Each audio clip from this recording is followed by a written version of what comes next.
Perkenalkan, nama saya Ismail Putrakiawa, Prodi Pendidikan Biologi, semester 3, kelas 1.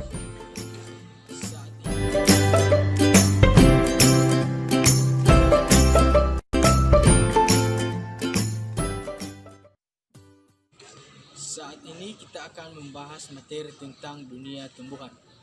Di sana ada beberapa hal yang perlu kita bahas, yaitu yang pertama, pengertian tentang dunia tumbuhan. Yang kedua, ciri-ciri tentang tumbuhan. Yang ketiga, pengelompokan tentang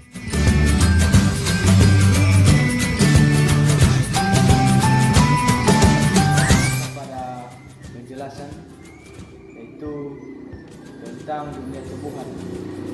Kami harap seputar pembelajaran biologi ini dapat bermanfaat bagi kita, khususnya bagi pembelajaran biologi. Penjelasan tentang dunia tumbuhan ini akan masuk langsung kita pada pembelajarannya, yaitu pengertian dari dunia tumbuhan. Yang dulunya, pengertian tumbuhan menurut Linnaeus adalah organisme yang bergerak.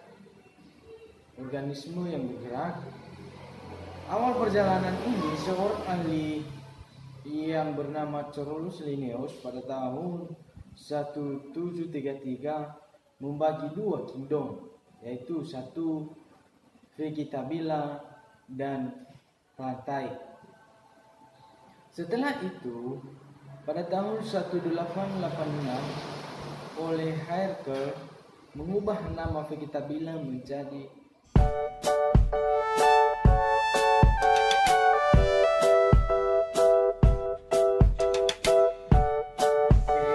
dari beberapa makhluk hidup yang termasuk dalam kingdom plantae. Yang pertama tadi yaitu tumbuhan lemut, yang kedua tumbuhan paku, yang ketiga tumbuhan biji. Jadi yang kita ambil dalam makhluk hidup yang termasuk dalam kingdom plantae tadi yang kita bahas di sini yaitu tentang tumbuhan lumut. Jadi masuk kita pada pembahasan tentang bagaimana itu tumbuhan lumut, ciri khas lumut dan fungsinya. Pertama kita akan masuk pada pengertian tumbuhan lumut. Pada umumnya tumbuhan lumut dapat tumbuh dengan mudah di tempat yang basah dan lembab. Jadi kehidupan tumbuhan lumut akan mudah hidup di tempat yang basah dan lembab. Tumbuhan lumut bersifat autotrof karena mempunyai sel-sel tumbuhan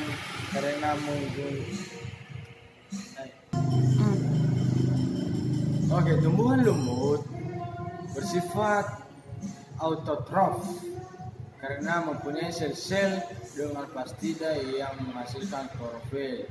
Jadi tumbuhan lumut ini dia bersifat autotrof karena memiliki banyak sel-sel dengan plastida yang menghasilkan klorofil. Jadi tubuh lumut diselubungi oleh kuantikuala dan dapat mengurangi penguapan bertahan dari tubuhnya. Jadi penguapan atau air akan bertahan di dalam tubuhnya sehingga dapat memungkinkan untuk hidup di tempat yang lingkungan yang tak terlalu basah. Jadi lumut ini memiliki tubuh yang diselubungi oleh kuantikuala, dan kuantikuala ini bersifat bisa dikatakan kuantikuala lilin. Jadi memungkinkan kehidupan lumut ini dapat hidup di tempat yang kurang basah atau tidak terlalu basah.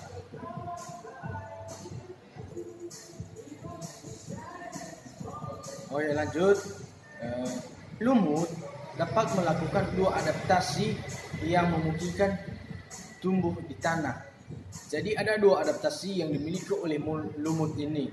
Jadi jangan berharap teman-teman bahwasanya lumut itu adalah kehidupannya hal yang sangat kecil. Jadi terkadang kita manusia melihat lumut itu dalam barat sampah, jadi tak berguna. Jadi kita belum tahu bagaimana siklus kehidupannya.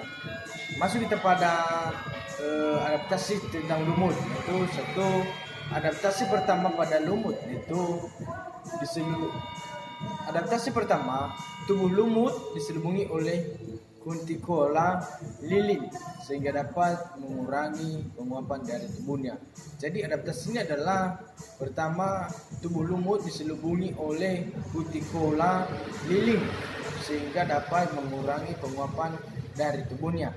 Yang kedua, adaptasi yang kedua yaitu gamet-gametnya berkembang di dalam gametangium sehingga zigot hasil fertilisasi berkembang dalam jaket berlindung. Jadi adaptasi kedua ini yaitu yang berperan di sana yaitu gamet-gametnya yang berkembang dalam gametangium sehingga zigot hasil fertilisasi berkembang dalam jaket berlindung. Oke, lanjut. Masuk kita pada ciri tumbuhan lumut atau ciri dari Bryophyta. Tumbuhan lumut mengalami pergiliran keturunan. Perlu kita ketahui bahwa tumbuhan lumut ini mengalami pergiliran keturunan atau secara metagenesis, tidak berturut-turut, namun dia bergiliran. Jadi dalam proses metagenesis ini, lumut mengalami dua fase kehidupannya, yaitu satu, fase gametofit atau haploid dan fase sporofit atau diploid. Fase gametofit ini, lumut juga memiliki alat perkembangbiakan, yaitu gametagenium dan yaitu archegonium sebagai sel gamet betina dan antheridium sebagai sel gamet jantan. Oke, lanjut. Masuk kita pada ciri siklus hidup lumut atau politicochome. Lumut hidup diawali dari sebuah spora atau haploid. Kehidupan lumut ini diawali dari sebuah spora kecil, spora haploid, yang bertunas untuk memproduksi sebuah protonema yang menumpuk filamen atau taloid atau kelat dan talus lain. Macam dan morfologi tumbuhan lumut. Morfologi dan anatomi lumut kelas Hepatichopsida. Gametofit dari kelas ini masih sangat sederhana dan berdasar bentuk tubuhnya. Lumut kelas ini dapat dibedakan menjadi dua tipe, yaitu satu, tipe frondose atau lumut hati bertalus, dan tipe foliose yaitu lumut hati berdaun. Lumut hati bertalus merupakan golongan yang talusnya berupa lembaran, sedangkan lumut hati berdaun itu merupakan golongan yang talusnya menyerupai batang dengan daun-daun. Peranan tumbuhan lumut pada kehidupan manusia yaitu beberapa spesies tumbuhan lumut mempunyai peranan penting dalam kehidupan manusia. Di antaranya itu spesies lumut bisa dimanfaatkan sebagai obat hepatitis. Jenis-jenis lumut gembot yang termasuk dalam genus Sabunum ini bisa digunakan sebagai pengganti kapas. Juga berfungsi untuk membantu penyerapan air dan menjaga kelembaban tanah. Lumut ini bisa ditumbuh di tanah atau di batuan atau maupun di manapun dalam lembaga sehingga dapat digunakan sebagai indikator keberadaan lembaga. Bisa juga digunakan sebagai perantai tanaman hias.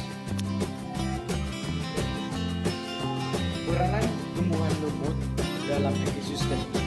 Peran tumbuhan lumut ini dalam ekosistem yaitu satu, tumbuhan lumut memiliki peran dalam ekosistem yaitu sebagai penyedia oksigen, penyimpan air, atau karena sifat serai yang menyerupai spons dan sebagai penyerap polutan.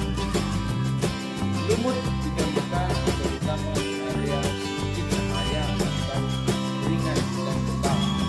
Lumut memiliki area pohon dan arus. Manfaat tumbuhan lumut secara umum yaitu beberapa tumbuhan lumut dimanfaatkan sebagai ornamen, batalung, beberapa spesies spanduk dapat digunakan sebagai obat kulit dan mata. Tumbuhan lumut yang di lantai kita hujan membantu menahan emosi, mengurangi bahaya, langsung dan mampu menyerap air pada musim kemarau.